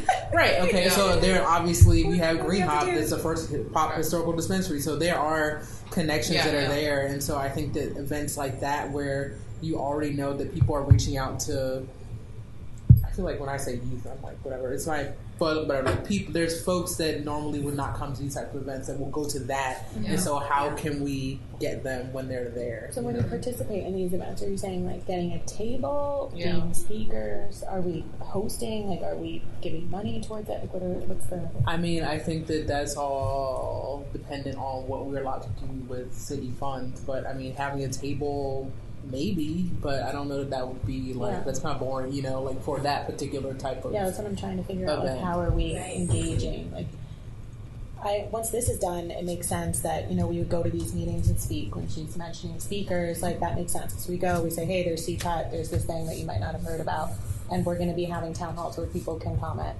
or can we get your comments now, or what do you guys think of it?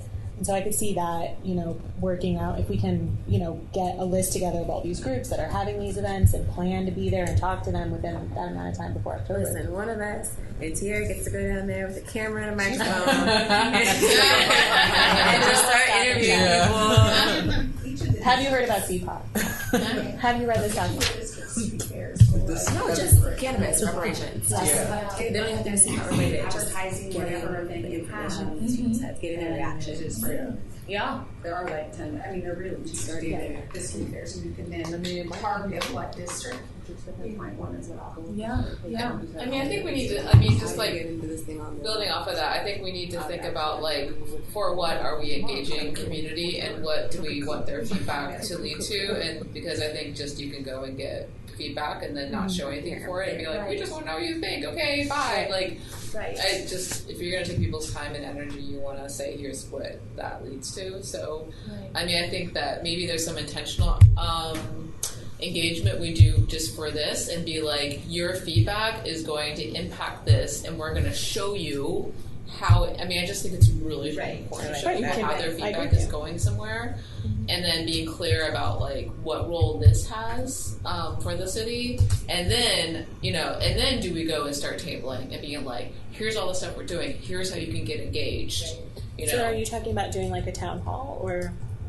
Well, the question about tabling, you know, going to these events came up. So I was like, it seems like you were saying, you might want to have something first before being like, here's how we want, here's how you can get engaged. Two things right now, like lowest hanging fruit.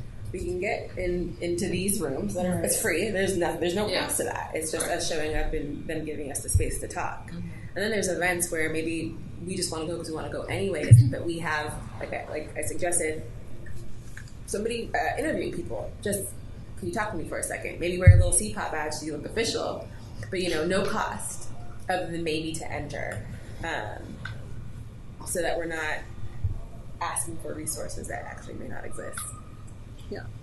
Well, I mean, she had said that Right now. there are some resources for community engagement. Absolutely. And I mean, just what's written here is that we want engagement around these recommendations. Is that true? Or agenda setting in general? So that's up to you. Oh, okay. And simplest for you and for me to coordinate is for us to take this meeting and just have it at another location and change the format a bit and invite, make specific invitations to, you know, community-based organizations or other industry or associations that you think would be interested in participating And being in part of the discussion. Another thing that would be fairly simple to create is a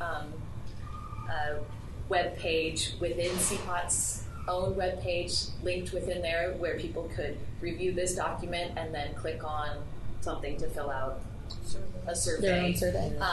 You know, if you have like a couple different, you can make it whatever you want. I really think that the idea of you know, one or two of you making commitments to go to specific association or community-based organizations standing meetings and ask for time on their agenda, and possibly even providing this document to their members or their board or whoever participates in their meetings in advance, with the expectation and the request that they or letting them know that you're open to feedback in that venue. I think that's another great and pretty simple one.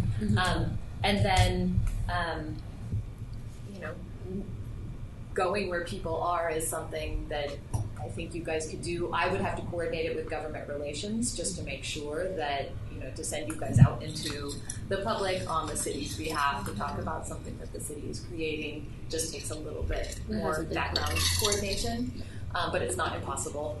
And then, yeah, because there's a ton of really amazing events happening over the next few months. So any ways that we can piggyback on those, and it seems like an appropriate fit. But ultimately, I think for you in giving additional weight and credibility and voice to all of the communities being served by the policies that you're going to recommend, making sure that you can collect some feedback on what you're proposing and then integrating that into your final document and being able to say, here are the ways that we engage the public, will just add value to the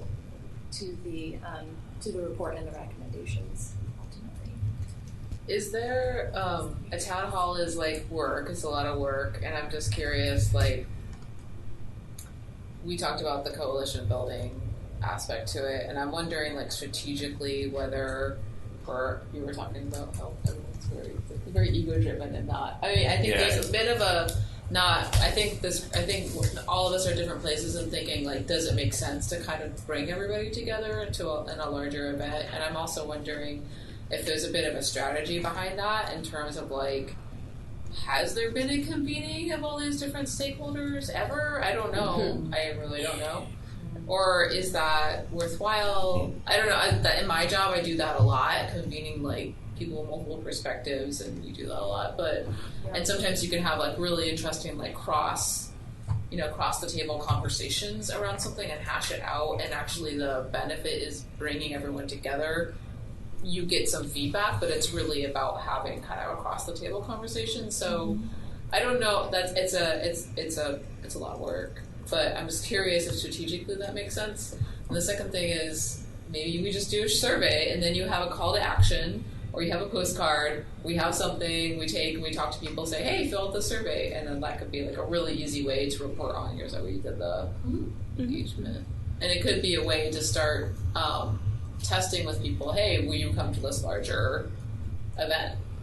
And that leads up to, like, the larger convening. Just a thought. I just, just strategically thinking about why you're convening people, all of the different reasons, and thinking long term. Like, are we thinking coalition building? Is this laying the foundation for that? Not that we're doing it, but maybe opens up the door for people to start thinking about it. I mean, I would agree that I'm not clear on what the purpose is for the immediate engagement. So if we knew what the purpose was, we could probably make a better judgment on exactly what would be the fastest or most economical or most all-encompassing way to engage for that purpose. Because, I mean, we've talked about a lot of different community engagement. We've talked about having meetings so that just local businesses feel supported and know what the resources are. We've talked about all kinds of different things, shedding light on, like, important issues that maybe aren't getting as much attention, like the social equity issues, and bringing those in. So I guess I just am curious exactly what we're doing. I have to agree with you that I think the survey is a great idea for if we're just trying to get some feedback from the community, because then people who really care will take the time to read it and comment on it. And we get we get diverse information from people who are really, want to talk about it. But then maybe down the road, I could see us having these meetings with specific groups saying, hey, we're still working on social equity. I think, we could use your feedback on what else could be done, or what are we not doing right, or, are we missing out on something? And then we can focus on the group, focus on who we're talking to and why. Like, for small business, we can focus on Prosper, on other organizations that are supporting small businesses already, and find out more about, the economics behind that and what really helps. So I don't know. The question is open to you guys. Like, I would like to know what we're. I think by the time it's a report ready, it's going to be time. I don't think it's too fast to engage with the public. A lot of people don't know we exist. Right. I don't think they do either. Everywhere I go, nobody. Max, what did I tell you? Come. I was like, you need to come. You come see. Everywhere I go, you need to come to CPOT at the Ladies in Paradise event. All these people over there who cared. They never heard of CPOT. Like, come to the CPOT meetings. Okay, so you think see who's not here. I started working with some bartenders, and they're all like, "What is happening?" Yeah, because we can only do so much. We need the power and the pressure of our community to assist us in our work. And a lot of people don't know who we are, and a lot of people don't understand these whys. These whys don't enter into their consciousness. They don't have to feel these whys. So it's part of our job to show them why they should care, and why they would care if they really understood what we're here in this room every second Thursday of the month discussing. So maybe not August isn't the time, maybe even Q4 isn't the time, but I think by the time we have this report finished, at the latest, that's when we should start getting the people really engaged in what we're doing, because they're going to help carry our recommendations. And honestly, we might be getting some of this wrong. because the That's my community- concern, right? Because the community wasn't, involved. I think Kimye had a good idea also, sending the document and where we're at so far out to some of these organizations. Yeah. Because really a lot of them are just competing for memberships. Yeah. Sure. So going out there and engaging them or pulling them all in at the same time. I mean, there's a lot of stuff in here that I think that the memberships that I'm familiar with a few of the organizations would really go for. And then the big money people and some of the other organizations would really be upset about. So by sending this out to some of them, I really believe that they're going to reach out to us. And we won't necessarily have to go out and find them, but just as a good place to start, or maybe not the only place to start, but one place to start out of maybe a few, and then going and showing up at some of the meetings. I mean, Oracle will let anybody in, the LCA will let anybody in, and just sit there and maybe if they have questions. But I mean, I don't know. Maybe that's a reasonable starting point, is to create, we've got this extensive email list through the Office of Community and Civic Life, which would go out to community-based organizations, and then through the Cannabis program, we have an equally massive email list for the industry and licensees, and through those, we could, blast out an invitation to view the document and provide feedback on the document, and that would probably receive a really broad kind of viewing and feedback. Perhaps you follow that up with the open meeting in a different area with more space. People could come in person to give the feedback as well. We'd definitely get an audience. Yeah, and I mean, utilizing those servers, I think, is super important. We love it. Yeah. We only have 3 meetings scheduled, so we just have to be efficient with Gonna our have to time. put some more on there. We are. I mean, Did I? Yeah. Oh. Yeah. I was just going to say, I know within my position, a few years ago, we used to go to the neighborhood meetings just to kind of give our spiel about the program because it wasn't known within the neighborhood association and things like that. And it did help. We do get, people from the neighborhood association calling if there's an issue or they want a clarification on something within our program. The only example I can really think of is there was an illegal retailer, and we worked with the neighborhood association as well as like the state police, to try and get it shut down and everything like that. But because we had gone out and talked to them already previously, they felt comfortable coming to us, for that help and guidance and support and some of that. So I don't know if that's beneficial to what you guys are talking about, but I think reaching out to the different organizations would probably be a pretty big benefit moving forward. Because they might even think of things that you guys haven't thought of yet, having as many minds as possible. Yeah. And I think there's kind of the dual function of letting people know that you're here, right? And just letting the community members from both the industry and also the broader community know that this is a venue and an opportunity for sharing their thoughts and concerns or ideas around policy related to cannabis. So what I have here is you also need to reach out to organizations of color, like NAACP, et cetera, et cetera, et cetera. How can we make a list of all organizations? Of these organizations? Do you want us to just compile a list of people we know and then we send it to everybody, or? I'm guessing that the combined cannabis program email list and then the Office of Community and Civic Life's email list is probably comprehensive for the city of Portland, covering community-based organizations serving communities of color, as well as industry associations and also other interested individuals. We can send it out through the Prosper list too. Oh, great. Yeah. So, starting with a survey, kind of email blast, and access to the document.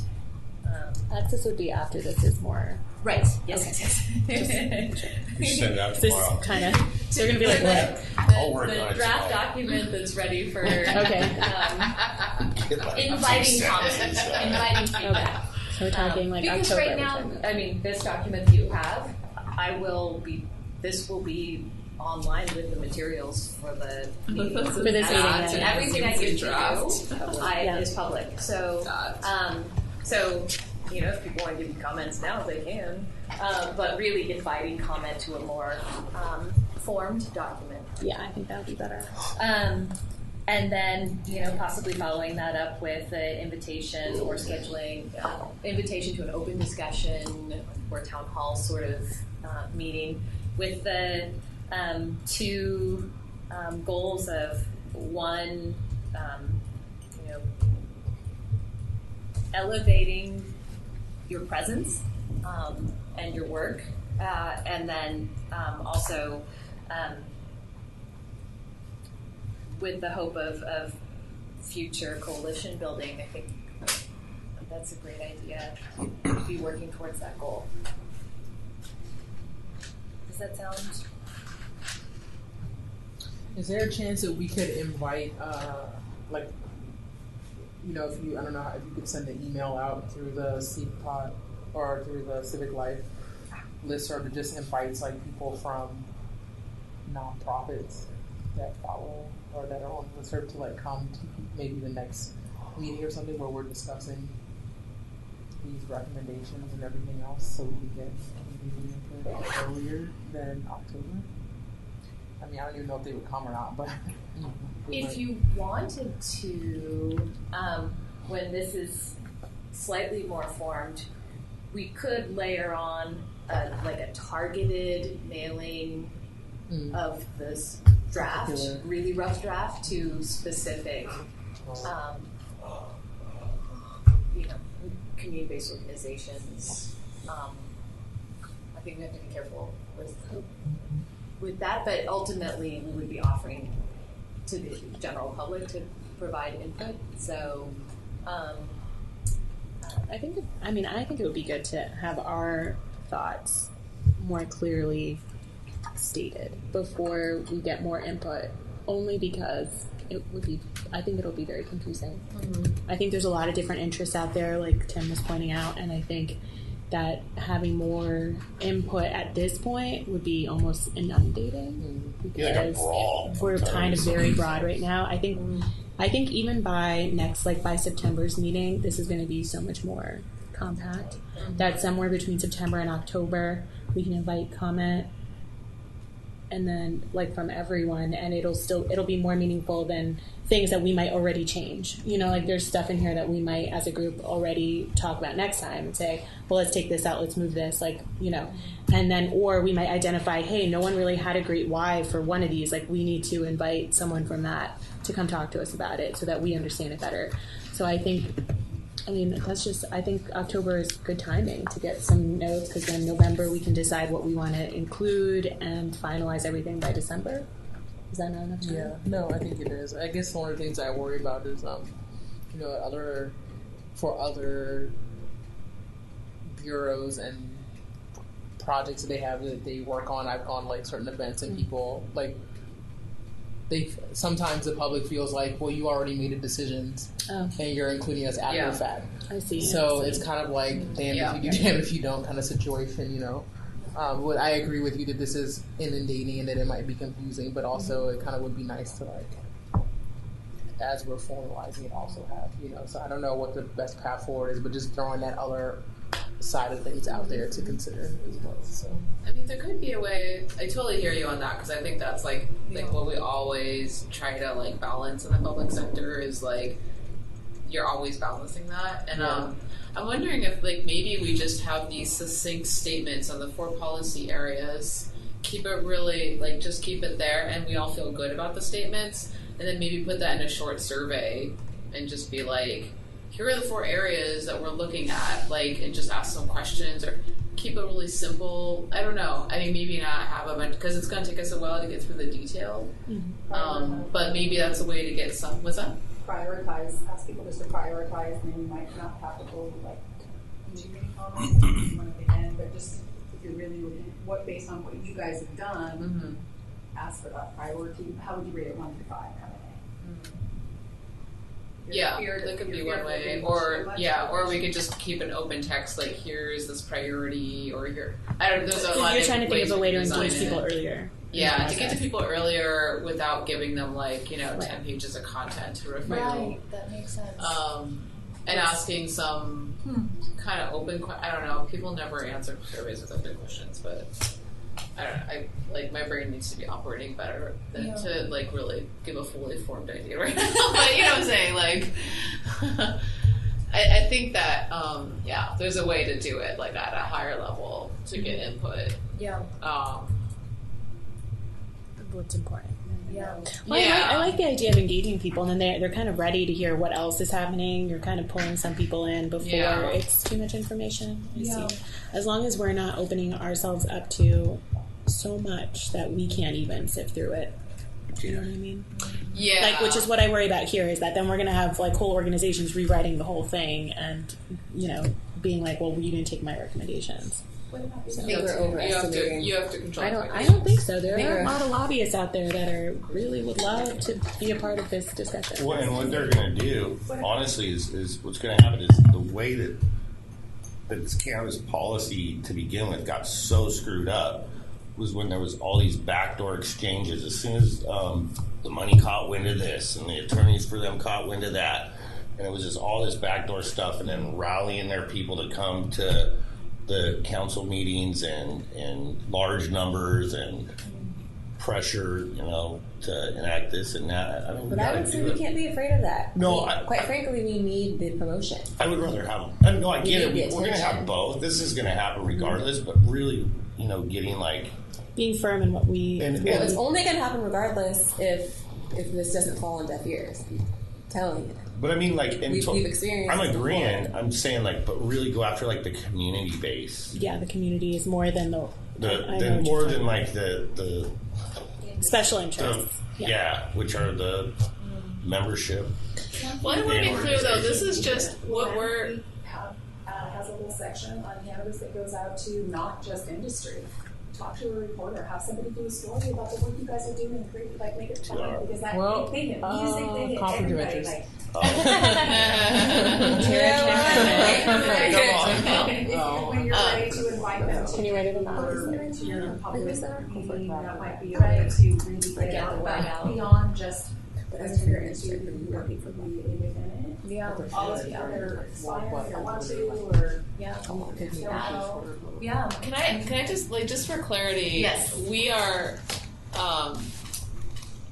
not Are we drafting a City of Portland cannabis policy? Because I don't think that's what we're doing. We're drafting a set of recommendations as the advisory body, right? And as the advisory body, we want to get input from the public. Yes. Okay, so I think we need to think a little bit more about what this is really leading to, because this is leading to our recommendations, and whether the city takes these recommendations are out of our hands. Right. We're not. Community engagement. It will be more. It will elevate likely it. to Yes. adopt them. Yeah, and that is a strategic decision on our part. So I'm just trying to weigh. I think we need to be clear about our own expectations about what this is leading to, and design the strategy for that. Mm-hmm. Okay. Couldn't agree more. Well, I think this has been a valuable conversation, and it doesn't have to end right now, right? Because this will be in development over the next month or two, and then we will launch it whenever or when you feel that the document is ready to share in whatever capacity you guys are ready to provide and invite feedback on it and comment. So thank you. Should we think about designing a very simple survey to just put a survey out there, send to the listserv, and say, here's what we're working on. Yeah, here's what we're working on. There will be more opportunities. Have 5 questions or something. I don't know, several questions on there, and just be we're looking for your input. Here's the CPOT, just here's almost a CPOT. Here's who CPOT is. we're looking for your input. We're going to be developing a set of recommendations. Please answer these questions. Newsletters? Okay. We don't have any Newsletter. Is there a place? We've got I think that's a good idea. We should do that. bureaucratic webpage with meeting notes. I think yes it on says to that. send me an email. I don't think we've ever done that. I don't think we've ever sent out anything Yeah. that we're even meeting. Right. I think it's just on the website. It's just on the city website. Yeah, it's on. Yeah, I think an that makes introductory email sense. would be great. What do you guys think? So like a phased public engagement, kind of initial. Yeah, like, hey, here's what we're working on. We're going to be making policy suggestions in December. There'll be more opportunities to, engage. But here's a survey. Yeah. I mean, I could volunteer to like basically draft some questions based on these 4 recommendation areas. Just say, here are the areas we're looking at. Awesome. That's great. You're working 2 jobs, so. That would be fantastic if you could take that on.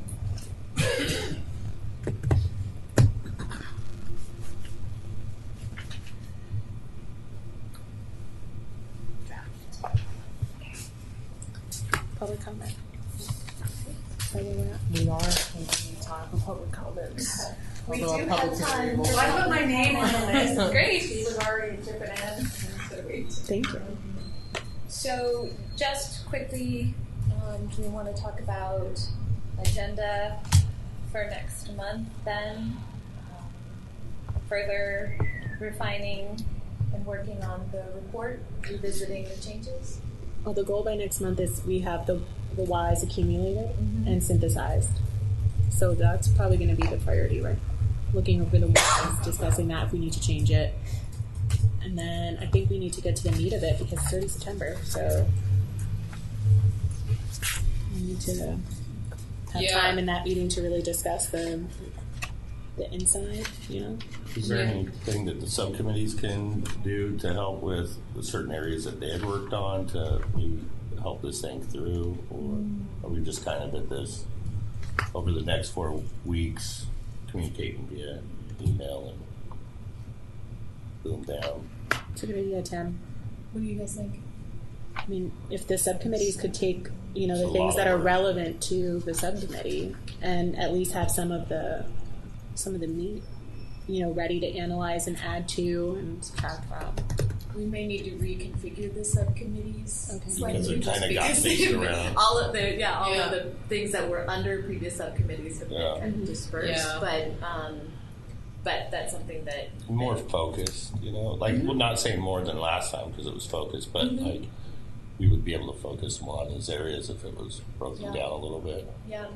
That makes sense. I think we could support 2 subcommittees. So if you guys wanted to, break them off, so if there are 4 primary areas, if you wanted to. But and then still do where everybody participates, in the whys. So it would be there's social equity, research, competency, and sustainability. And a couple of them are pretty big. I mean, I believe is it competency that's really big, or I mean, competency and sustainability seem to go together a little bit, but research, they kind of all overlap.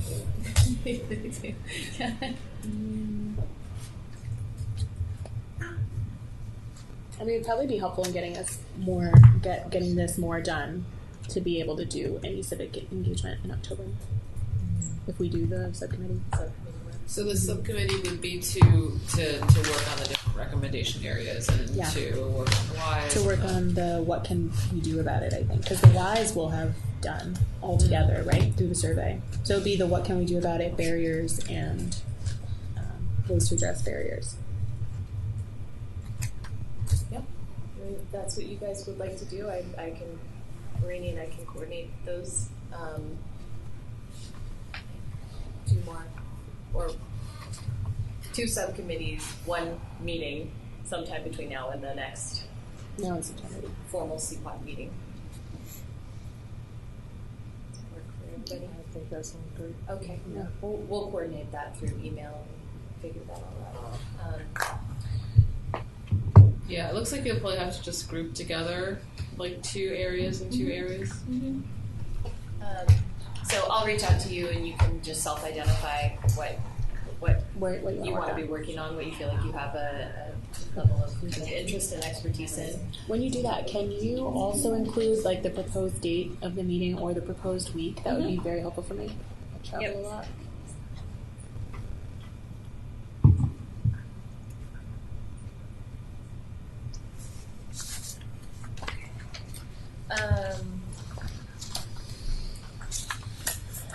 Would you like, you're the only, whoa. Nice. Did you want to speak as well? I just want to get a sense of. I always put my name on the list just in case we have everybody in, and then because I told you right. But thank you guys for all doing this. I appreciate it. You're all doing it. Thank you. Thank you. Would you like to? Just listening to the conversation, wondering to what extent the social equity grantees might be a source of community engagement. Consider that. It may be premature because, as I understand, the grants have just been offered and they're probably in just that first phase, but it just seems like that is your most natural ally in your process thus far.